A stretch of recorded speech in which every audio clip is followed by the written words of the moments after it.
પ્રેરણા આપ જોઈ રહ્યા છો ઇન્ડિયા ન્યૂઝ ગુજરાતના મહત્વના સમાચાર વિસ્તારથી વાત કરીએ તો ભરૂચ જિલ્લામાં મનરેગામાં કરોડો રૂપિયાનું કૌભાંડ પ્રકાશમાં આવ્યા બાદ ભરૂચ પોલીસે ગુજરાત પ્રદેશ કોંગ્રેસના ઉપપ્રમુખ હીરા જોટવા તેમના પુત્ર દિગ્વિજય સહિત 3 લોકોની ધરપકડ કરી છે।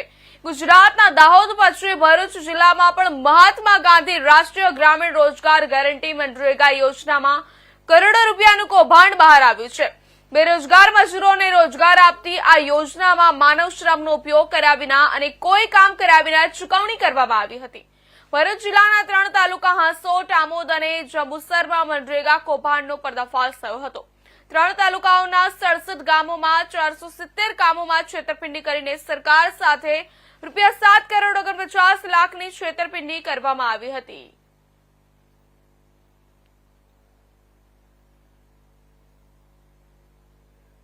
હેઠળ ભરૂચ જિલ્લામાં જે કામો થયા હતા એ કામોમાં કોઈ ગેરરીતિ થઈ હતી એવી રજૂઆતના આધારે ડીડીઓ શ્રી ભરૂચે એક પ્રાથમિક ઇન્ક્વાયરી કરી હતી। આ પ્રાથમિક ઇન્ક્વાયરીમાં એમને શંકાસ્પદ વસ્તુઓ જાણવામાં આવી અને 56 ગામો પૈકી 11 ગામમાં પ્રાથમિક ઇન્ક્વાયરી કરવામાં આવી ત્યારે તેમને ગેરરીતિ થયાનું પ્રાથમિક દ્રષ્ટિએ જણાવ્યું।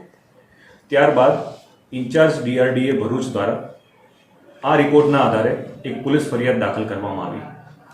પોલીસ ફરિયાદ ભરૂચના એ ડિવિઝન પોલીસ સ્ટેશનમાં દાખલ કરવામાં આવી અને આ તપાસ શરૂ કરી ત્યારે તપાસ વિસ્તૃત હતી અને ઘણી બધી જગ્યાઓ કવર કરતી હતી ભરૂચ જિલ્લાની, એટલે એક તપાસ ટીમની રચના કરવામાં આવી હતી। તપાસ કરવામાં આવી રહી છે અને RM વસાવા એ પોતે તપાસનીશ અધિકારી છે। તપાસ ટીમે જ્યારે તપાસ શરૂ કરી ત્યારે ઘણા બધા કર્મચારીઓના નિવેદન લેવામાં આવ્યા। તલાટી, સરપંચ, આઉટસોર્સના કર્મચારીઓ, જે લોકોએ મટીરિયલ સપ્લાય કર્યું હતું તે ઉપરાંત જે લોકોના જોબ કાર્ડ બન્યા હતા કામ કરવાના એ તમામનો નિવેદનો લેવામાં આવ્યા હતા અને ઊંડાણપૂર્વક તપાસના અંતે પોલીસને પ્રાથમિક દ્રષ્ટિએ એવું જણાયું કે આમાં ઘણું બધું ખોટું થયું છે। તપાસ ડિટેલમાં જતાં ખબર પડી કે 2 એજન્સીને આ કોન્ટ્રાક્ટ મળ્યો હતો, મુરલીધર એજન્સી અને જલારામ એજન્સી। આ બંને એજન્સીઓને મટીરિયલ સપ્લાય કરવાનું હતું ને કામ પૂરું કરવાનું હતું।